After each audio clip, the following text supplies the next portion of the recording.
Hello, नमस्कार दोस्तों। मेरा नाम नवीन कुमार सिंह है और आप सभी लोगों का स्वागत है नवीन एजुकेशन एकेडमी के यूट्यूब चैनल पर। हम लोग यहाँ पर जनरल साइंस का प्रिपरेशन करते हैं, जिसमें हम लोग बोर्ड एग्जाम्स और वनडे कॉम्पिटिटिव एग्जाम्स के लिए जनरल साइंस का पढ़ाई करते हैं। तो लास्ट क्लास में फ्रेंड्स हमने physical properties of metal and non metal यानी कि अधातुओं का भौतिक गुण को हमने क्या किया था, पढ़ा था। इसके बाद हमारे इनर्ट गैस की क्लास आई थी। तो फ्रेंड्स, आज हम लोग मेटल्स के बारे में कुछ ऐसे इंपॉर्टेंट चीज़ों के बारे में जानेंगे। जैसा कि लास्ट क्लास में मैंने डिस्कस किया था कि आप सभी को जो मेरी नेक्स्ट क्लास आएगी वो chemical properties of metal and non metals की होगी। तो फ्रेंड्स, मैं आपको बता दूं कि जो मेरी केमिकल प्रॉपर्टीज ऑफ मेटल्स की क्लास आएगी, यानी कि धातुओं का रासायनिक गुण वाली जो क्लास होगी, इसको मैंने फ्रेंड्स एक ही क्लास में कंप्लीट कर सकता था, लेकिन बट इसको मैंने 3 पार्ट में डिवाइड कर दिया है। 3 पार्ट में डिवाइड करने का मतलब है कि हम थोड़ा डीप से पढ़ेंगे, क्योंकि अभी जो क्वेश्चंस एग्जाम में पूछे जा रहे हैं वो क्रिटिकल थिंकिंग पर बेस्ड है, कॉम्प्रिहेंसिव है। ठीक है, तो उस इंटेंशन से सिर्फ रट्टा मार लेने से ये काम नहीं होगा। तो रट्टा मारने की जगह हमारा जो यूट्यूब चैनल है, हम यही इसी चीज को प्रमोट करते हैं। हम कॉन्सेप्ट को प्रमोट करते हैं, फैक्ट्स को प्रमोट कम करते हैं, लेकिन कॉन्सेप्ट्स को प्रमोट ज्यादा करते हैं फ्रेंड्स। तो मेरे यूट्यूब चैनल पर आपको लॉजिक मिलेगा, रट्टा नहीं मिलेगा। ठीक है फ्रेंड्स, तो आज का जो हमारा टॉपिक हम लोग पढ़ने वाले हैं, chemical properties. Chemical properties chemical properties of metals. Friends, आज का हमारा जो टॉपिक होने वाला है वो टॉपिक होने वाला है कि chemical properties of metals. Chemical properties of metals कहने का मतलब है फ्रेंड्स कि यहाँ पर हम लोग धातुओं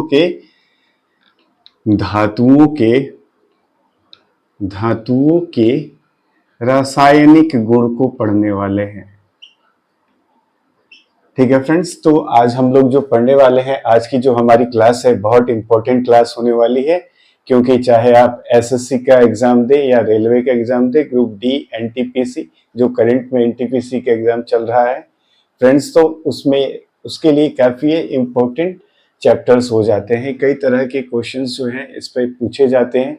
ठीक है, तो उनको हम रटेंगे नहीं, वन बाय वन करके उसको हम समझने का प्रयास करेंगे। जैसे फ्रेंड्स, इसमें क्या समझने वाली बात है, जैसे एक छोटा सा मैं कह रहा हूं कि सोडियम जो है ऑक्सीजन के साथ रिएक्ट करता है, तो आपका यहाँ पर फ्रेंड्स बनाता है सोडियम ऑक्साइड। यहाँ पर मैंने क्या बताया फ्रेंड्स कि यहाँ पे जो सोडियम है वो क्या करता है, ऑक्सीजन के मॉलिक्यूल्स के साथ रिएक्शन करता है, अभिक्रिया करता है। इसके बाद वो सोडियम ऑक्साइड बनाता है, उसके बाद वो सोडियम ऑक्साइड फ्रेंड्स बना लेता है। ठीक है, और दूसरा एक क्वेश्चन यहाँ पर मैं दे रहा हूँ कि एल्युमिनियम भी है, एल्युमिनियम भी ऑक्सीजन के साथ रिएक्ट करता है, तो Al2O3 बनाता है। ठीक है फ्रेंड्स, जैसे ये कैसे बनाएगा, तो सोडियम की वैलेंसी क्या होती है, 1 होती है, और ऑक्सीजन की वैलेंसी 2 होती है। एक सिंपल पिछले क्लास में मैंने बताया था कि वैलेंसी क्या होती है, नीचे जिसकी जैसे सोडियम की वैलेंसी नीचे मैंने 1 रखी और यहाँ पे ऑक्सीजन की वैलेंसी, दोनों की वैलेंसी क्या कर देंगे फ्रेंड्स, तो इंटरचेंज कर देंगे। दोनों की वैलेंसी जब हम इंटरचेंज कर देंगे तो वो इस फॉर्मेट में दिखने लगेगा। यहाँ पर बताया था कि जो संयोजकता होती है वो क्या होती है, कंबाइनिंग कैपेसिटी होती है, यानी कि इलेक्ट्रॉन्स का कितना लेना देना होगा उसके बारे में बातचीत। तो खैर वो तो बता चुका हूँ, फिर यहाँ पे समझिए कैसे बन रहा है। तो यहाँ पर फ्रेंड्स, यहाँ पे एल्यूमिनियम है, एल्युमिनियम भी ऑक्सीजन के साथ रिएक्ट करता है। तो यहाँ पर आप लोग फ्रेंड्स देखेंगे, यहाँ पर क्या बनता है, एल्युमिनियम ऑक्साइड। एल्युमिनियम ऑक्साइड यहाँ पर देखिएगा कि आप लोगों को कैसे एग्जाम में एग्जामिनर क्या करता है, फंसाने का प्रयास करता है। तो जो रट कर गए हैं वो फंस जाते हैं, लेकिन जो कॉन्सेप्ट पढ़ कर गए हैं, ठीक है, तो कॉन्सेप्ट बिल्ड करके गए हैं, तो जो कॉन्सेप्ट बिल्ड करके गए हैं वो उसकी चाल को समझ जाते हैं। कैसे भाई, तो यहाँ पर जनरली हम लोग पढ़ते हैं कि मेटल जो होता है वो रिएक्ट करता है, यानी कि जो धातुएं होती हैं वो किसके साथ अपक्रिया करती हैं, ऑक्सीजन के साथ अपक्रिया करती हैं, तो क्या बनाती है फ्रेंड्स, मेटल ऑक्साइड बनाती हैं। तो हम पहला यही पढ़ने वाले हैं कि मेटल जो है ऑक्सीजन के साथ रिएक्ट करता है, यानी कि धातुएं जब ऑक्सीजन के साथ प्रतिक्रिया करती हैं तब क्या बनाती हैं। तो फ्रेंड्स आप लोग यहाँ जैसा कि यहाँ पर देख रहे हैं, यहाँ पर सोडियम जो है ये क्या है, एक प्रकार का आपका धातु है। ये सोडियम जो है ये क्या है फ्रेंड्स, आपका धातु है, मेटल है। और यहाँ पर ऑक्सीजन एल्युमिनियम भी देख रहे हैं फ्रेंड्स, तो एल्युमिनियम भी क्या है यहाँ पर आपका मेटल्स है, धातु है। तो यहाँ पर कह रहा है कि मेटल जब ऑक्सीजन के साथ रिएक्शन करता है तो वो क्या बनाता है फ्रेंड्स, मेटल ऑक्साइड बनाता है। तो हमने यहाँ पर एग्जाम्पल लिया कि सोडियम जो है ऑक्सीजन के साथ अपक्रिया करता है तो सोडियम ऑक्साइड बनाता है, सही है। फिर इसके बाद दूसरा हमने एग्जाम्पल यहाँ पर लिया कि एल्युमिनियम जो है ऑक्सीजन के साथ रिएक्ट करता है तो यहाँ पे एल्युमिनियम ऑक्साइड बना लेता है, ठीक है फ्रेंड्स। तो यहाँ पर जब ये एल्युमिनियम ऑक्साइड बनाएगा तो इसमें नेचर क्या है कि देखिए कि जो मेटल ऑक्साइड होता है उस मेटल ऑक्साइड का जो नेचर होता है, यानी कि मेटल ऑक्साइड का जो नेचर होता है, यानी कि मेटल ऑक्साइड की जो प्रकृति होती है फ्रेंड्स, वो कैसी होती है, क्षारीय होती है। कैसी होती है फ्रेंड्स, क्षारीय होती है, बेसिक होती है।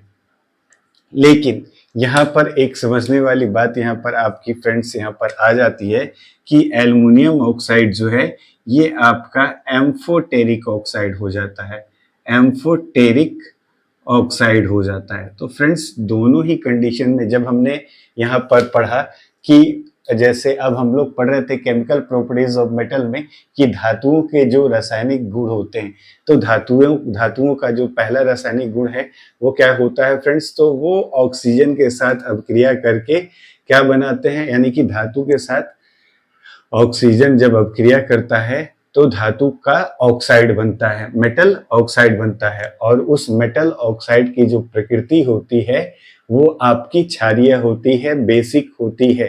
ये सीधा सीधा सवाल पूछ लिया जाता है कि धातु जब ऑक्सीजन के साथ अभिक्रिया करता है तो ऑक्सीजन जो प्रोडक्ट जो प्रतिफल बनता है, यानी कि जो धातु का ऑक्साइड बनता है उसकी प्रकृति क्या होती है फ्रेंड्स। तो आप लोग वहां पर बताइएगा कि जो धातु के ऑक्साइड्स होते हैं उनका जो प्रकृति होता है वो क्षारीय होता है। लेकिन यहाँ पर आप सामान्य की बात कर रहे हैं, तो सामान्य से ऊपर हम लोग बात कर रहे हैं यहाँ पर, तो यहाँ पर एम्फोटेरिक ऑक्साइड दिए हुए फ्रेंड्स।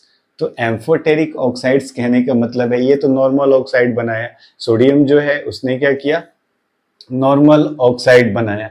लेकिन यहाँ पर एल्युमिनियम जो है वो ऑक्सीजन के साथ रिएक्ट करके क्या बनाता है, एम्फोटेरिक ऑक्साइड्स। तो फ्रेंड्स इसी तरह का बात यहाँ पर कि जो अब एल्युमिनियम ऑक्साइड है ये डुअल नेचर को रिप्रेजेंट करेगा फ्रेंड्स। जो एल्युमिनियम है वो क्या करेगा फ्रेंड्स, तो डुअल नेचर को रिप्रेजेंट करेगा। डुअल नेचर को रिप्रेजेंट करने का मतलब होता है कि वो एसिड के साथ भी रिएक्शन करता है और बेस के साथ भी रिएक्शन करता है, यानी कि वो अपना एसिडिक नेचर भी दिखाता है और ये बेसिक नेचर भी दिखाता है।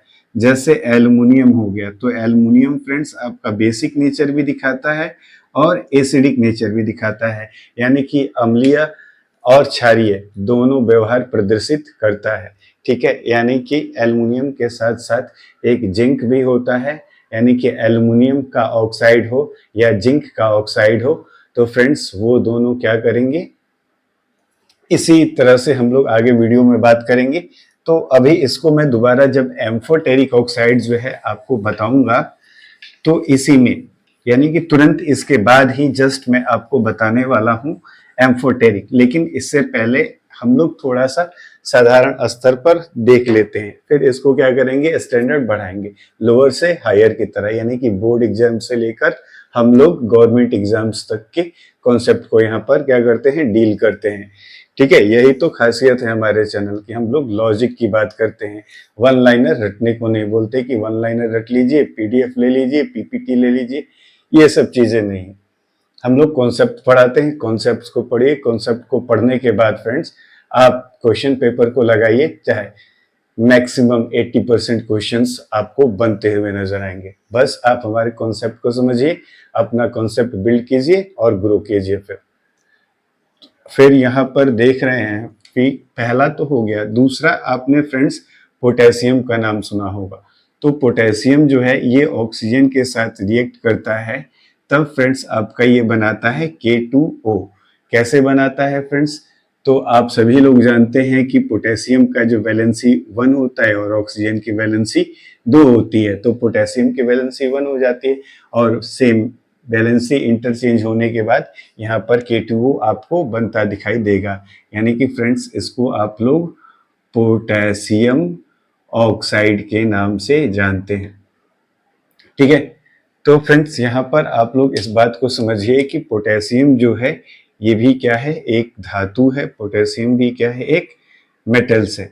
तो फ्रेंड्स आप लोग जान रहे हैं कि जो सोडियम और पोटेशियम क्या होता है, दोनों बहुत ज़्यादा रिएक्टिव, बहुत ज़्यादा क्रियाशील धातु होती हैं। जैसे फ्रेंड्स आपने रिएक्टिविटी सीरीज पढ़ा होगा, इसके बाद नॉन मेटल्स की जो केमिकल प्रॉपर्टीज है, इसके बाद एक रिएक्टिविटी सीरीज की, अगर आपने रिएक्टिविटी सीरीज को सही ढंग से नहीं पढ़ा तो रिएक्टिविटी सीरीज क्या होता है कि अगर आपने रिएक्टिविटी सीरीज को पढ़ लिया तो लगभग इस चैप्टर का 50% जो कॉन्सेप्ट है आपका वो क्या हो जाता है फ्रेंड्स, क्लियर हो जाता है। लेकिन अगर आपने रिएक्टिविटी सीरीज को नहीं पढ़ा है तो उसके लिए मैं एक अलग से वीडियो बना दूंगा और उसको अच्छे से क्या करेंगे तब ये।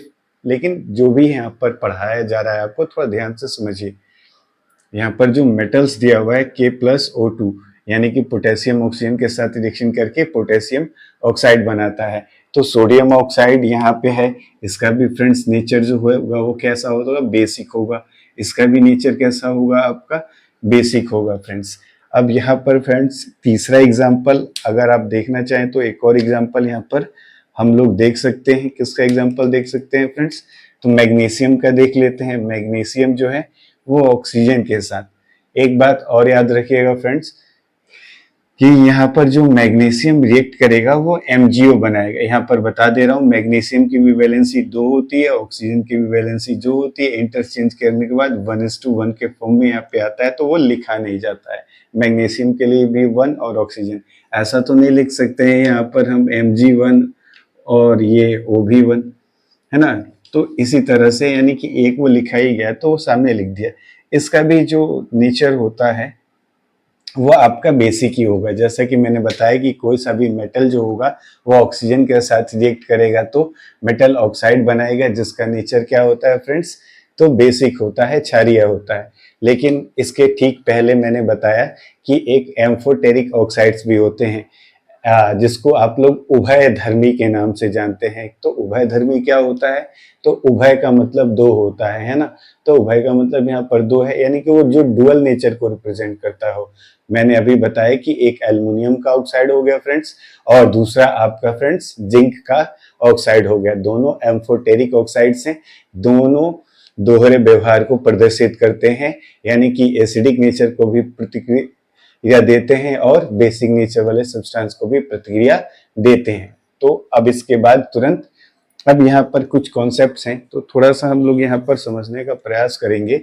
अब यहाँ पर देखिए कि जो सोडियम और पोटेशियम है ये क्या होता है, अगर इसको नॉर्मल रूम टेम्परेचर पर ओपन एयर पर लाकर छोड़ते हैं तो ये सोडियम है और क्या है यहाँ पर पोटेशियम है। तो सोडियम और पोटेशियम जो दोनों ही हैं इनको कहाँ रखा जाता है, तो केरोसिन में डुबा के रखा जाता है। अगर इनको नॉर्मल रूम टेम्परेचर पर भी हम बाहर निकालते हैं तो तुरंत इसमें क्या होता है, आग जलना प्रारंभ हो जाता है, यानी कि ऑक्सीजन के साथ वाइग्रसली रिएक्शन करते हैं, बहुत तीव्र प्रतिक्रिया देते हैं। लेकिन फ्रेंड्स इसके बाद हम लोग देखेंगे यहाँ पर, लेकिन मैग्नीशियम के साथ ऐसा नहीं है। तो मैग्नीशियम को हमें क्या करना पड़ता है, थोड़ा सा हीट देना पड़ता है फ्रेंड्स, थोड़ा सा इसको गर्म करना पड़ता है। और इसको जलाने से पहले, मैग्नीशियम रिबन को जलाने से पहले उसको सैंड पेपर से क्या करना पड़ता है, क्लियर करना पड़ता है, साफ करना पड़ता है। क्योंकि मैग्नीशियम पर क्या होता है, ऑक्सीजन का एक प्रोटेक्टिव लेयर जैसा क्या होता है, चढ़ जाता है। वो ऑक्सीजन रिएक्ट नहीं कर रहा होता है, बस ऑक्सीजन का एक प्रोटेक्टिव लेयर इस पे चढ़ा होता है, इसलिए उसको सैंड पेपर से साफ करते हैं, तब उसको ऑक्सीजन के प्रेजेंस में जलाते हैं, तब हमें क्या होता है, मैग्नीशियम ऑक्साइड मिलता है। मैग्नीशियम ऑक्साइड, मैग्नीशियम ऑक्साइड जो होता है एक वाइट सिल्वरी पाउडर होता है। मैग्नीशियम ऑक्साइड जो होता है फ्रेंड्स वो क्या होता है, एक वाइट सिल्वरी पाउडर होता है, ठीक है, एसिड्स के रूप में। तो यहाँ पर फ्रेंड्स आपका ये कंप्लीट हो जाता है कि मेटल ऑक्सीजन के साथ रिएक्शन करता है तो मेटल ऑक्साइड बनाता है, और मेटल ऑक्साइड का नेचर कैसा होता है फ्रेंड्स, क्षारीय होता है। तो आप लोगों ने देखा होगा कि अगर मेटल ऑक्साइड का नेचर क्षारीय है तो ये ब्लू लिटमस पेपर को क्या, रेड लिटमस पेपर को क्या कर देगा, जैसे एसिड बेस एंड सॉल्ट यानी कि अम्ल क्षार और लवण वाले जो चैप्टर्स हैं उनमें आपने पढ़ा होगा कि एसिड जो है ब्लू लिटमस पेपर यानी अम्ल जो है लाल लिटमस पेपर को क्या कर देता है भाई, नीला कर देता है, कोई नीला को लाल कर देता है। तो ठीक इसी प्रकार से हम लोग यहाँ पर देखने वाले हैं कि अब कुछ प्रकृति को देख लेंगे। फ्रेंड्स यहाँ पर देख लीजिए कि कुछ मेटल ऑक्साइड जो होते हैं, अभी बताने का मैं आपको प्रयास कर रहा हूँ, यहाँ पर थोड़ा इसको देख लीजिए। हम लोग इसी में देखेंगे कि मेटल ऑक्साइड का नेचर जो कैसा होता है वो क्षारीय होता है। और देखते हैं फ्रेंड्स अब मेटल ऑक्साइड के लिए कुछ प्रॉपर्टीज हैं। प्रॉपर्टीज कहने का मतलब है कि कुछ कैरेक्टरिस्टिक्स सामने हैं जो हमें हेल्प करते हैं इन कॉन्सेप्ट्स को समझने में, चाहे वो डायरेक्टली रूप से क्वेश्चंस भी क्या होते हैं, पूछे जा सकते हैं। तो डायरेक्टली क्वेश्चंस पूछे जा सकते हैं तो उस तरह की चीजों को जैसे अभी मैंने बताया फ्रेंड्स कि यहाँ पर, तो सबसे पहला बात यहाँ पर देखेंगे कि जो भी मेटल ऑक्साइड होता है तो nature of metal oxide, nature of metal oxides is क्या हो जाएगा फ्रेंड्स, अभी मैंने बताया आपको बेसिक हो जाता है। क्या हो जाता है यहाँ पर फ्रेंड्स, आपका बेसिक हो जाता है। दूसरा, जो भी मेटल ऑक्साइड्स हैं, metal oxides are insoluble in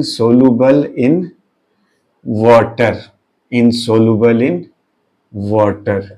यानी फ्रेंड्स यहाँ पे मेरे कहने का मतलब है कि मेटल मोस्ट ऑफ ज्यादा से ज्यादा जो मेटल के ऑक्साइड्स होते हैं वो जल में घुलनशील नहीं होते हैं। लेकिन अगर कोई ऐसा, क्या तो फिर क्या कोई ऐसा भी मेटल का ऑक्साइड है जो वाटर में सोलुबल है, तो हाँ फ्रेंड्स, जैसा कि हमने इन पहले एग्जाम्पल में सोडियम और पोटेशियम का नाम पढ़ा था। जैसे यहाँ पर हमने एग्जाम्पल में इसका एग्जाम्पल देख लीजिएगा कि यहाँ पर सोडियम ऑक्साइड और फ्रेंड्स यहाँ पर ये जो पोटेशियम ऑक्साइड हैं दोनों क्या है, वाटर सोलुबल है। दोनों क्या है, वाटर सोलुबल हैं, और दोनों वाटर में सोलुबल होकर क्या बनाते हैं फ्रेंड्स यहाँ पर, तो अल्कलीज बनाते हैं। क्या बनाते हैं फ्रेंड्स यहाँ पर, अल्कलीज। तो यहाँ से भी आपसे क्वेश्चन पूछा जा सकता है क्योंकि यहाँ पर आपको सीधा सीधा कह रहा है कि मेटल ऑक्साइड जो है वाटर में इनसोलुबल है। लेकिन एक्सेप्शन में यहाँ पर फ्रेंड्स आप लोग देख रहे हैं कि सोडियम है, सोडियम का ऑक्साइड और पोटेशियम का ऑक्साइड दोनों वाटर सोलुबल है, और वाटर में सोलुबल होकर क्या बनाते हैं, अल्कलीज बनाते हैं। ठीक है, तो ये चीजें आप लोग याद रखिएगा। तो फिर इसके बाद एक और चीज आप लोग ध्यान में आप लोग यहाँ पर रख सकते हैं फ्रेंड्स कि ये तीसरा जो पॉइंट मैंने बताया कि जो मेटल ऑक्साइड्स नेचर में बेसिक होते हैं, तो यहाँ पर लिखेंगे कि metal oxides turn red litmus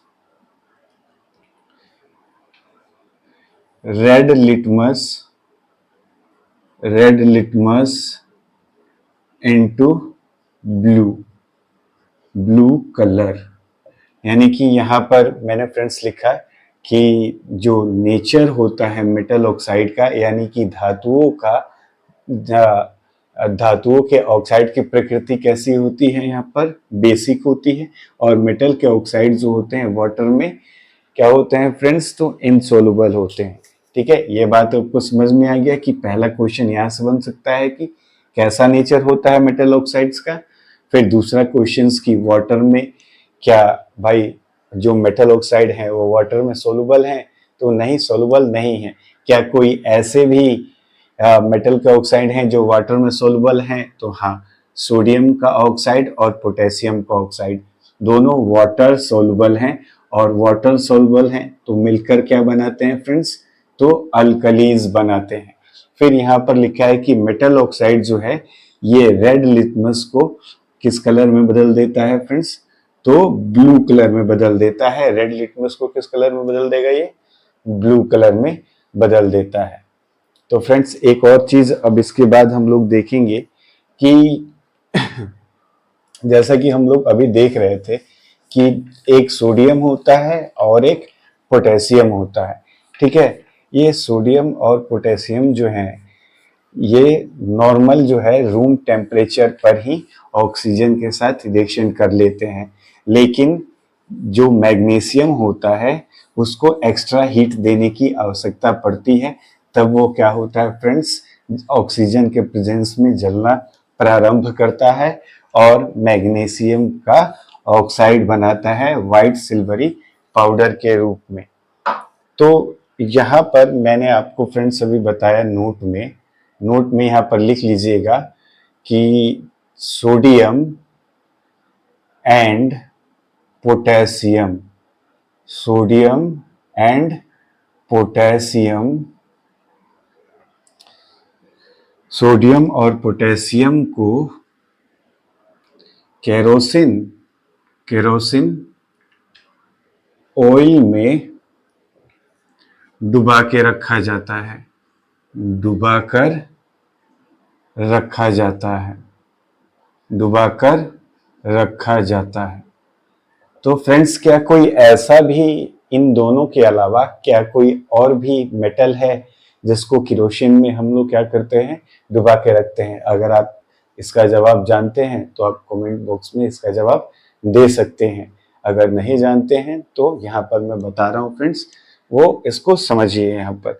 यानी कि सोडियम और पोटेशियम के अलावा एक लिथियम भी ज्यादा रिएक्टिव यानी कि मोर रिएक्टिव मेटल है। इसको भी क्या करते हैं हम लोग, लिथियम को भी केरोसिन ऑयल में डुबाकर रखते हैं। ठीक है, तो लिथियम भी क्या है, सोडियम और पोटेशियम की तरह क्या है, हाईएस्ट रिएक्टिव है, यानी कि ज्यादा से ज्यादा रिएक्टिव है, हाईली रिएक्टिव। रिएक्टिविटी सीरीज मैंने जैसा कि आपको बताया कि रिएक्टिविटी सीरीज आप पढ़िएगा तो रिएक्टिविटी सीरीज में आप लोगों को उसको 3 कैटेगरी में बांटा गया है, highly reactive elements, moderately reactive elements और लीस्ट रिएक्टिव एलिमेंट्स। तो हाईयर रिएक्टिव वाले में यही लोग आते हैं। फिर बीच में आइएगा, हाइड्रोजन के ऊपर जितने भी होते हैं ज्यादा रिएक्टिव होते हैं और हाइड्रोजन के नीचे जो भी होते हैं वो लेस रिएक्टिव होते हैं, जैसे गोल्ड, सिल्वर, प्लेटिनम, इस तरह की चीजें जो हैं वो आपको लेस रिएक्टिव में। तो हम लोग उसके लिए अलग से एक वीडियो लाएंगे, उसको अच्छे से पढ़ेंगे। लेकिन यहाँ देखते हैं कि लिथियम को क्या करते हैं, एक और ऐसा सब्सटेंस है, पदार्थ है जिसको लिथियम को उसमें भी डुबा के रखा जाएगा। तो यहाँ पर देखिएगा फ्रेंड्स कि लिथियम को पैराफिन क्या होता है, तो पैराफिन पेट्रोलियम प्रोडक्ट होता है, एक क्रूड ऑयल की तरह होता है, या फिर इसको कह लीजिए कि पैराफिन क्या है, एक तरह का फ्रेंड्स आपका मिश्रण है पैराफिन। तो ये जो पैराफिन होता है फ्रेंड्स, तो ये एक पेट्रोलियम प्रोडक्ट होता है। पैराफिन क्या होता है, तो एक पेट्रोलियम प्रोडक्ट होता है, क्रूड ऑयल की तरह होता है ना। जैसे यहाँ पर इसको हम लोग मिश्रण के रूप में देखते हैं कि ये पैराफिन किससे प्राप्त होता है, तो ये पेट्रोलियम प्रोडक्ट है और ये एक तरह का क्या है, मिक्सचर है, एक तरह का मिश्रण होता है, क्रूड ऑयल की तरह होता है।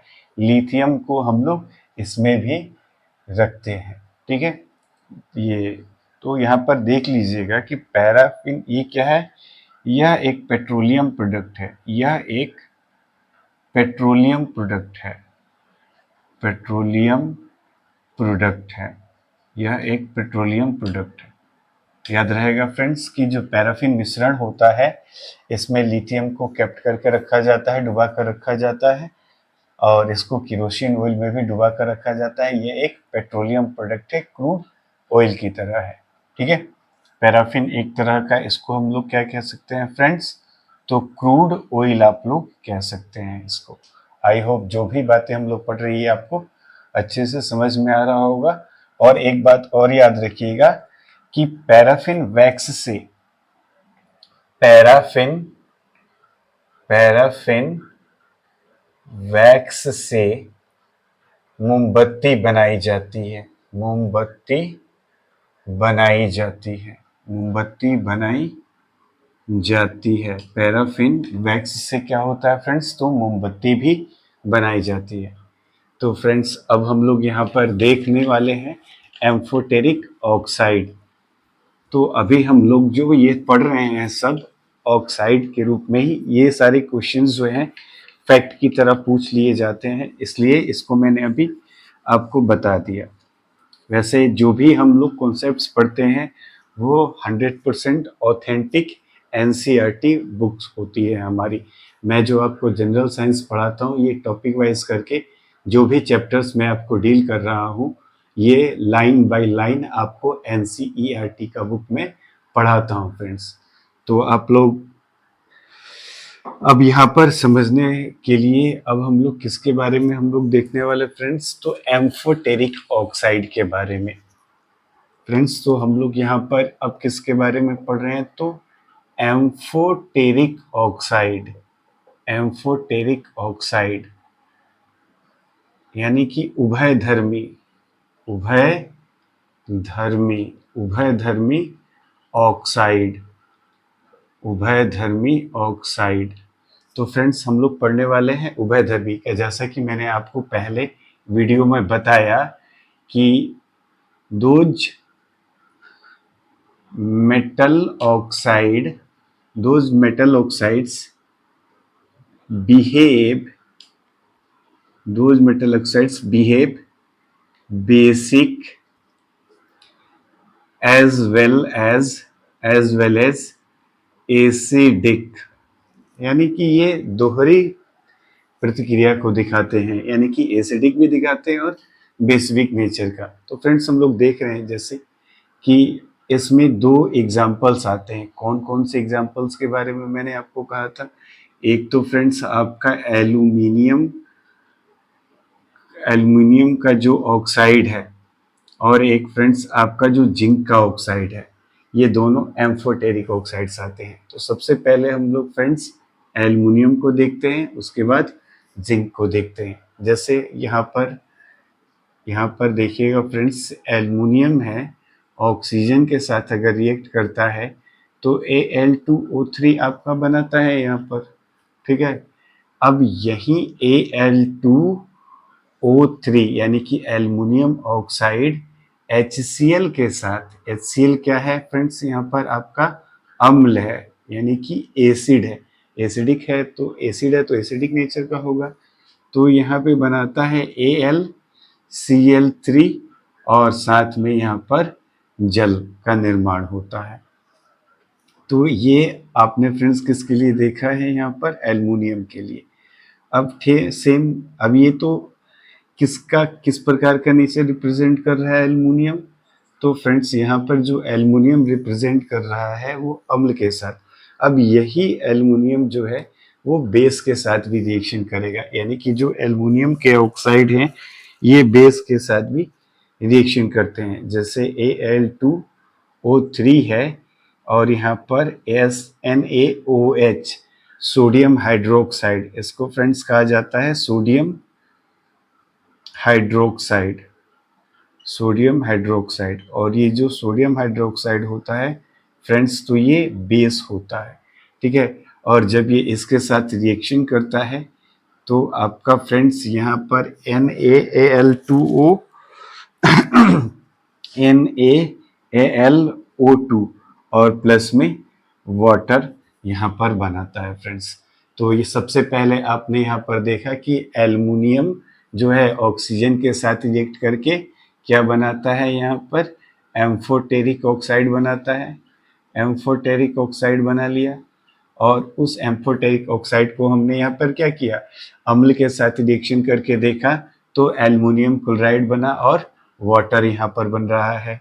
फिर उसी एल्युमिनियम ऑक्साइड को हमने बेस के साथ रिएक्शन कराया तो यहाँ पर एल्यूमिनेट बनता है। यहाँ पर क्या बनता है फ्रेंड्स, एल्यूमिनेट बनता है, एल्यूमिनेट बनता है। ठीक उसी प्रकार से अगर जिंक के साथ यहाँ पर रिएक्शन करते हैं, यहाँ पर देख लीजिए जिंक वाला भी यहाँ पर आपको बता दे रहा हूँ।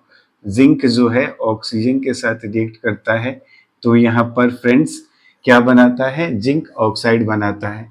यही जिंक ऑक्साइड HCl के साथ रिएक्शन करेगा तो फ्रेंड्स ZnCl बनाता है। यहाँ पर फ्रेंड्स क्या बनाएगा, यहाँ पर ZnCl बनाएगा और ZnCl2 के साथ साथ यहाँ पर क्या फ्रेंड्स बनाएगा, ये वाटर बनाएगा।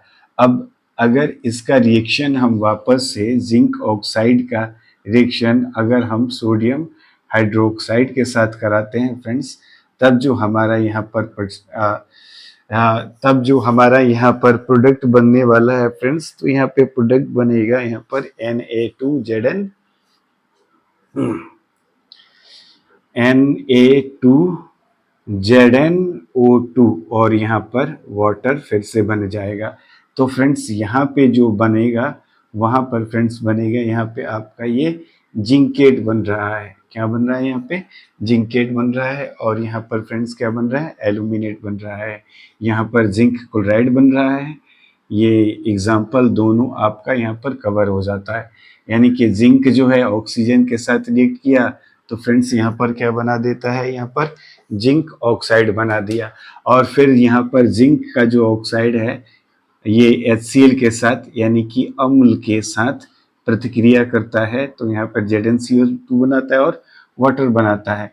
और यहाँ पर आप लोग देख रहे हैं कि जिंक ऑक्साइड बेस के साथ यानी कि यहाँ पर ये क्षार के साथ प्रतिक्रिया कर रहा है तो यहाँ पर किसका निर्माण कर रहा है, जिंकेट का और जल का निर्माण कर रहा है। तो फ्रेंड्स इस प्रकार से आपका ये जो टॉपिक था केमिकल प्रॉपर्टीज का, जो पहला टॉपिक हमने देखा कि मेटल ऑक्सीजन के साथ रिएक्ट करता है तो क्या बनाता है, तो आपने इसको अच्छे से समझा होगा। एक बार दो बार इसको लिखकर खुद से भी क्या कीजिए, प्रैक्टिस कीजिए। और इसके और इक्वेशन है आपके बुक में कहीं पर, सबसे बेस्ट बुक तो NCERT का है, उसको लेकर उसके एक्टिविटीज़ को लेकर प्रैक्टिस कर सकते हैं। और जो भी प्रीवियस ईयर के क्वेश्चंस हैं उनको आप बनाकर देखेंगे। बिल्कुल ये SSC और रेलवे के लिए काफ़ी इम्पोर्टेंट है, इसलिए आपको धीरे धीरे मैंने ये क्या किया, कॉन्सेप्ट डिलीवर कर दिया। तो फ्रेंड्स मिलते हैं हम लोग अगली क्लास में, और अगली क्लास में हम लोग का जो टॉपिक रहेगा यही रहेगा, chemical properties of metals. But उसमें जो सब टॉपिक है हमारा टॉपिक होगा कि जो मेटल्स होते हैं वो वाटर के साथ रिएक्शन करके यानी धातु जल के साथ अभिक्रिया करके क्या बनाते हैं।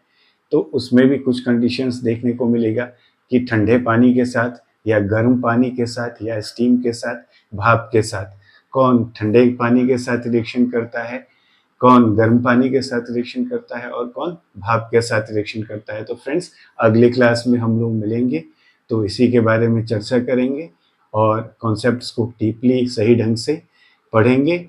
रटने पर कम ध्यान देंगे, समझने पर ज़्यादा ध्यान देंगे। Thank you. जय हिंद, जय भारत।